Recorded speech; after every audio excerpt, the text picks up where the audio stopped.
name's Petrina. I'm a physiotherapist, and we're just going to run through some of the work-related injuries you can get from sitting or standing with poor ergonomics. So one of the most common injuries is having a slip disc, prolapse disc, bulging disc. They're all names used for the same condition. So you see your discs here in between your vertebra, and they go all the way up your spine. And here on this skeleton, because it's so common, it's depicted a picture of the disc, the center of the disc bulges out to the side. And then what happens, it pinches on the nerve ending that will be exiting at the certain level. That then will give you nerve pain, either into the front of the hip, into the bottom. You can get it all the way down your leg, at the back of your leg. You can get it just in patches, so you might just have it at the bottom, you might have it in your lower back, you might have it at your knee or your foot, or like I said, the whole leg. And that's termed to a form of sciatica from a prolapse disc. And we'll explain how that can come about through bad sitting. So in a similar condition can actually happen up in the neck, because in the neck you've also got these discs, and you've also got the nerve endings coming out between each vertebra. So if you have a disc prolapse, you can get a pinching on one of those nerve endings, which can give you neck pain. It can give you thoracic pain near the shoulder blade. It can give you pain on the top of your shoulder, or it can give you full arm pain. Another aspect, if we're looking at the back of the skeleton, is, and at the top of the spine, is you have big muscles called upper trapezius, which come and attach from the base of the skull out to the shoulder, and then they come down. It's like a kite formation. It comes down to attach to the spine here. So on both sides of the skeleton, you've got this kind of V-shaped muscle that comes up into the head.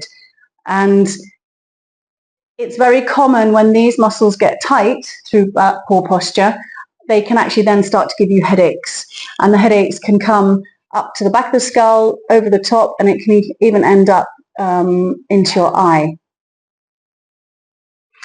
If you come a little bit further to the front of the body, so there's a long tendon that attaches to your biceps. So biceps is one that where you bend your elbow, you can see a nice defined muscle.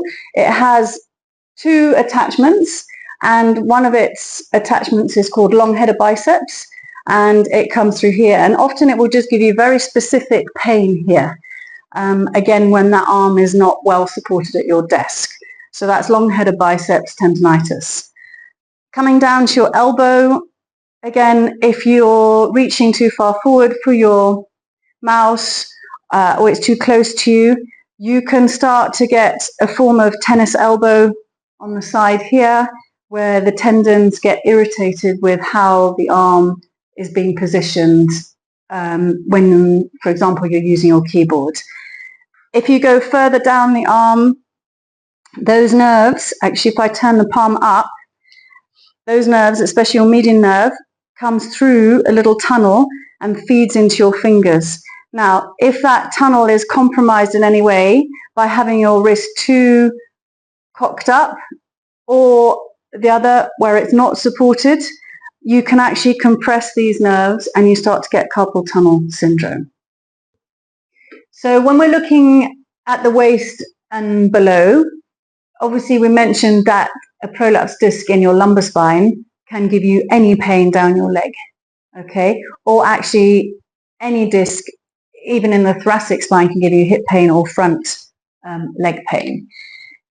Another factor is you can get very nondescript hip pain from, for example, sitting in a low chair or a chair that doesn't fit you, because there's too much pressure going through that joint. Then if we go further down to the knee, you can sometimes get pain actually at the front of the knee, which again you can't put your finger on, but it just, you feel you might get an ache into the knee. That could either be coming from the hip being irritated, or it could be because you've got a long muscle that attaches from the front of the pelvis and comes and attaches into your patella, your kneecap, and then into this bone here, and it helps you straighten the knee and it helps lift your hip up. And when that gets tight from lots of long sitting, and again made worse with sitting badly, you can start to get pain at the knee. If you're sitting in a chair where the base of the chair is too long for you, so if you're a short individual and the base is too long, it can actually dig into the back. It can dig into the back of the thigh, and your nerves that travel through there can start to give you symptoms. So you might get numbness in your foot, or you might get pain in your leg that feels like sciatica. And if I come further down, the ankle, we like the foot to be supported on the floor. Now, if you're just touching with your toes on the floor, what it does, it compresses the back of the ankle, and you've got a bursa there, and you can get a bursitis and posterior impingement of the ankle. You can also get irritation of the foot being put in a stretch if the heel isn't touching the floor at the front, and sometimes you can get numbness.